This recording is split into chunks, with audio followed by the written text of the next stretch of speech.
Good morning, this is Marshall Davis.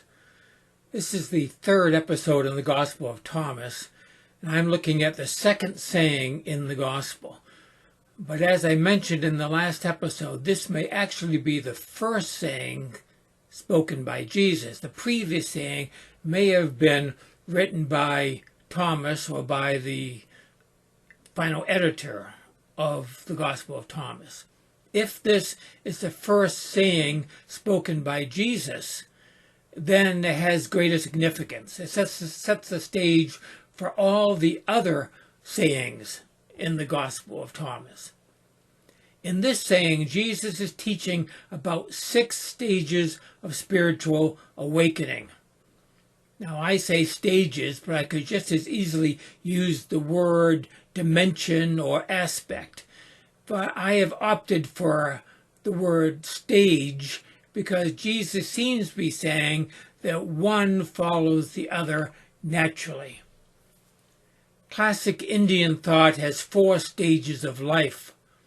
Psychiatrist Elizabeth Kubler-Ross famously explained 5 stages of grief.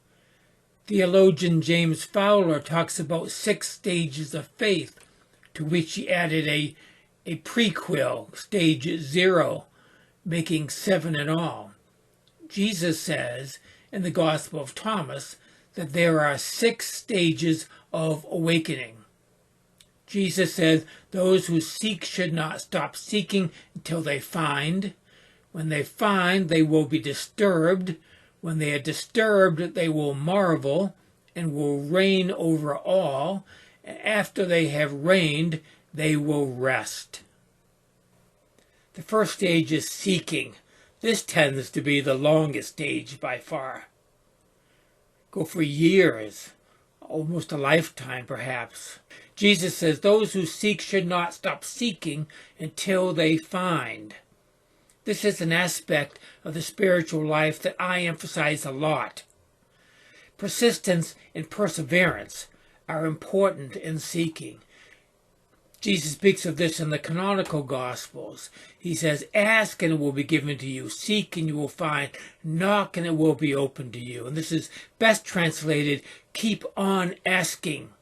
Keep on seeking. Keep on knocking.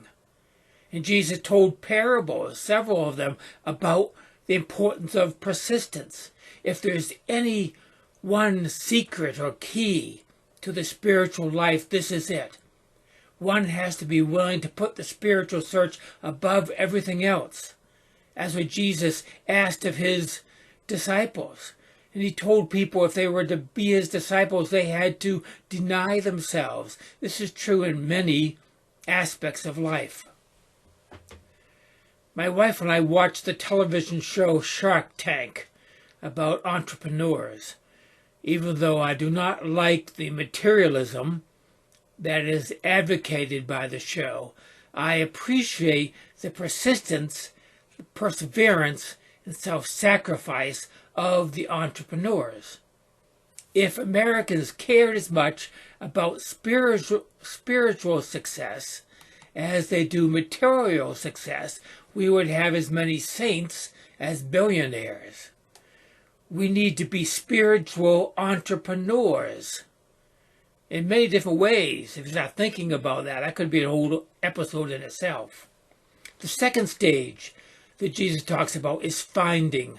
Jesus says those who seek should not stop until they find. So it's important to realize that there is a finding. Some people become discouraged, thinking that they're never going to find. And they settle into a lifetime of seeking but never finding. They are perpetual students. And those who believe in reincarnation might settle for enlightenment in some future lifetime, but not now, not this lifetime. There's no need to settle for that. Jesus says, seek and you will find. This is the reason for hope and faith, which are important in the spiritual search. The third stage is being disturbed. Those who seek should not stop until they find. When they find, they will be disturbed.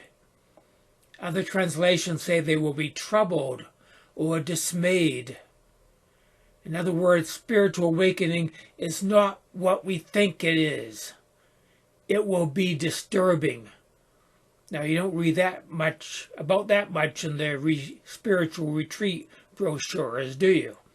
When we find we will be disturbed by what spiritual awakening really is. People buy into the myth that spiritual awakening is the end-all and be-all, that it will be the solution to all of our problems. It's not. In some ways, just the beginning of troubles. Do you think Jesus' troubles ended at his awakening, at his baptism? That was just the beginning of his ministry. Jesus said, "Do not think that I have come to bring peace to the earth. I have not come to bring peace, but a sword. For I have come to set a man against his father, and a daughter against her mother, and a daughter-in-law against her mother-in-law, and a person's enemies will be those of his own household." Spiritual liberation is not endless singing kumbaya around the campfire.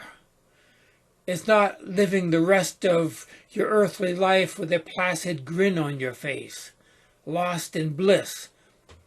Jesus told people that if they were to be his disciples, they had to take up their cross and follow him. That means, there's got to be trouble. There's a reason why the symbol of the way of Jesus is the cross. Many people begin the spiritual life in order to end their psychological suffering and spiritual angst. The good news is that spiritual awakening does that. It is the end of that type of suffering. No more fear of death, no more anxiety about ultimate reality in God and salvation. The search is over, and that is a great relief. The worldly and personal issues that cause people so much anxiety and suffering are no longer the big deal that we thought they were. It is the cessation of that type of suffering, as the Buddha said. But the ego does not disappear. And as long as the ego is around, there's trouble. The ego is trouble. Big trouble. I was reading Ralph Waldo Emerson's famous essay on self-reliance the other day. He calls the ego the giant. He writes, "My giant goes with me wherever I go." As long as we are incarnated with a body, the ego is along for a ride, because it's a product of the body-mind. And it continues to cause problems because that is its nature. The ego does not wake up. We wake up from the ego to see we are not the ego. But the ego is around, and it does not like this awakening. When you awake to what you really are, the ego freaks out. It realizes it's over, the game is over. It's no longer in control. It never really was in control, but it was under the illusion that it was. It is disturbed, troubled, and dismayed by spiritual awakening. When they find they will be disturbed, Jesus said, awakening is the end of life as we know it, as the personal self knows it. It is disorienting. It's like Neo waking up from the Matrix. When you take the red pill, there's no going back. That can be disturbing to people. Remember in the movie, there's this one guy called Cypher who wanted to go back. He was so dismayed at what reality was, he wanted to go back into the illusion. Liberation from illusion is disturbing. The fourth stage is marveling. When they are disturbed, they will marvel. When one sees reality, it is disturbing, but it's also marvelous. In the Bible, all divine encounters come with both fear and fascination. Rudolf Otto called this Mysterium Tremendo et Fascinans. This is Latin meaning a mystery that is both tremendous and fascinating, causes you to tremble, and it also fascinates you. It is both terrifying and compelling. In the words of Jesus, it's both disturbing and marvelous. And it's so marvelous it can't be put into words, so I won't even try here. The fifth stage is reigning over all.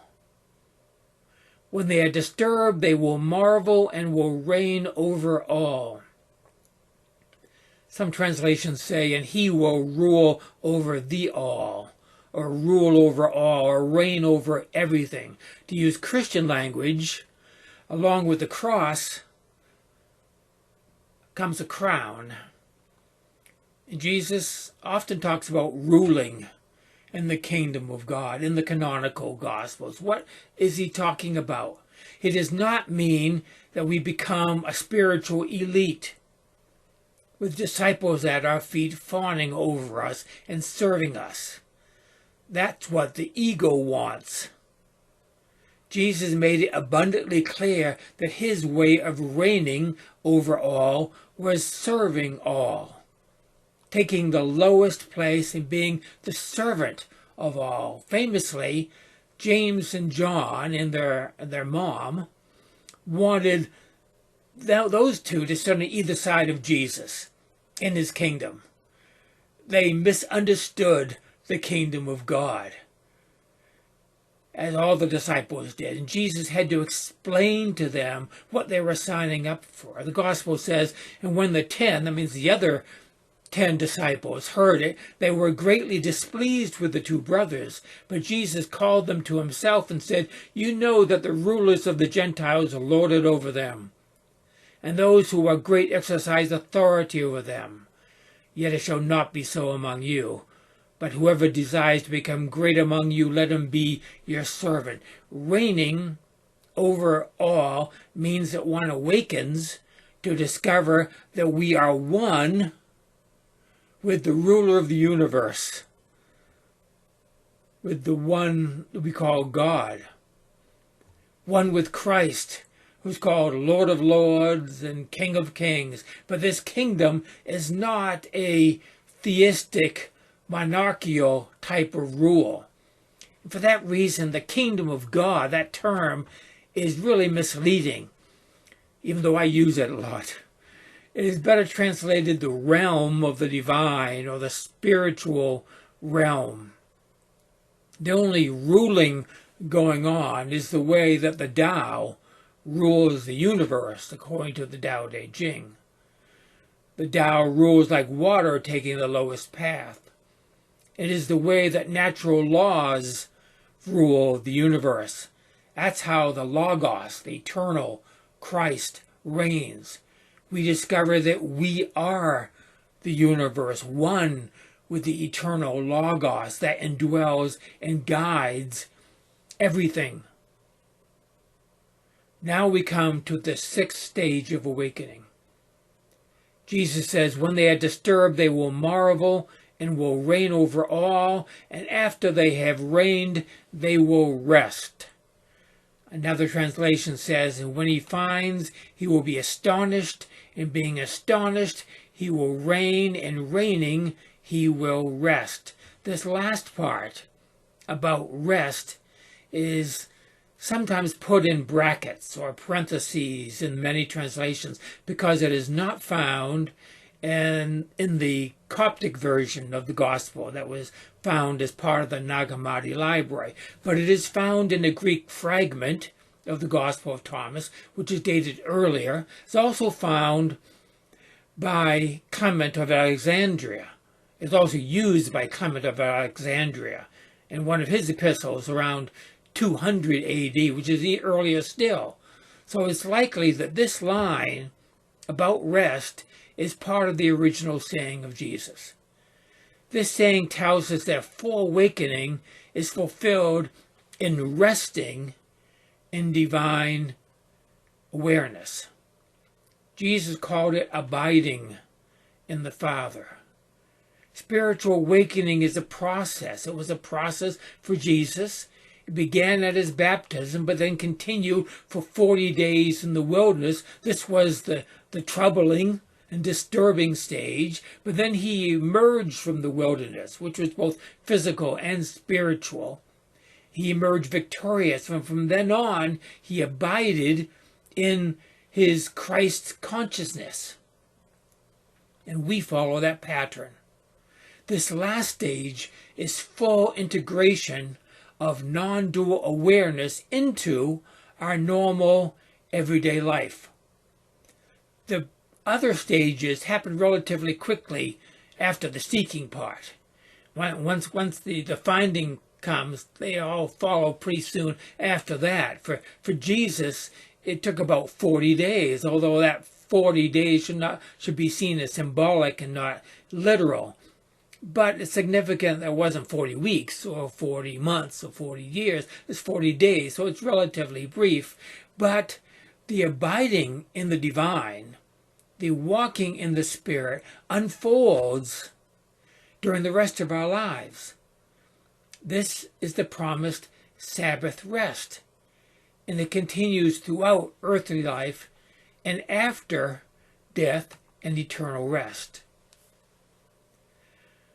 Those who seek should not stop seeking until they find. When they find, they will be disturbed. When they are disturbed, they will marvel and will reign over all. And after they have reigned, they will rest. Those are the 6 stages of spiritual awakening according to Jesus Christ. And that is it for today. Grace and peace to you.